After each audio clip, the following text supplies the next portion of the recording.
ఆడలేక మధ్యలో ఓడనట్టు ఎన్నికల ముందు మీరు ఇచ్చిన హామీలు ఏమిటి?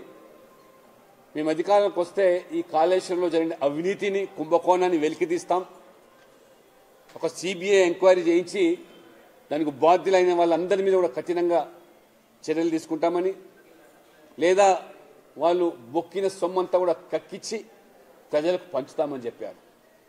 అంతటితో కాదు, ఏ అధికారులైతే ఈ మేడిగడ్డ బ్యారేజ్ కుంగిపోవడానికి కారణమైనారో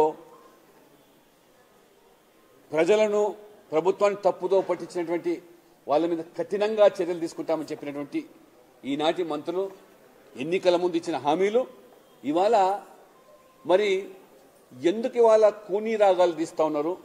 సిబిఐ ఎంక్వైరీ కాదని, లేదా ఇవాళ జ్యుడిషియల్ ఎంక్వైరీ అని చెప్పి మాట మార్చడం, స్వయంగా రేవంత్ రెడ్డి గారు పిసిసి అధ్యక్షుని హోదాలో వారు సిబిఐ ఎంక్వైరీ వారు చేయిస్తామని చెప్పి ప్రకటించినటువంటి రేవంత్ రెడ్డి గారు జవాబు చెప్పాలి.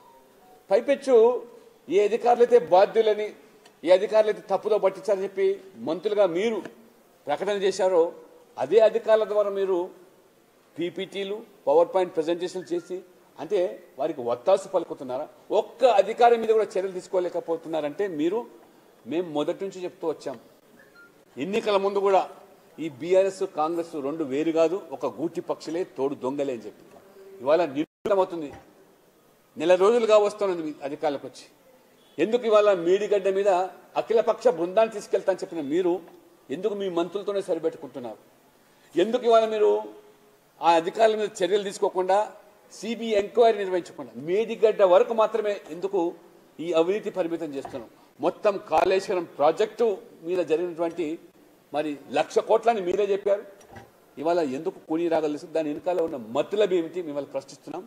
ఎందుకంటే రేపు పార్లమెంట్ ఎన్నికలు సమీపిస్తున్నాయి కాబట్టి ఏ యొక్క విపక్ష కూటమి ఇవాళ నరేంద్ర మోడీ గారిని ఓడించాలి అనేటువంటి ఏకైక ఎజెండా. ఎందుకు ఓడించాలి? ఎజెండా లేదు.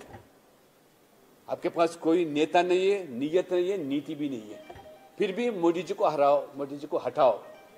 కాబట్టి ఈ గమండి గఠబంధన్ ఏతుందో పరోక్షంగా ఆనాడే మేము చెప్పాం.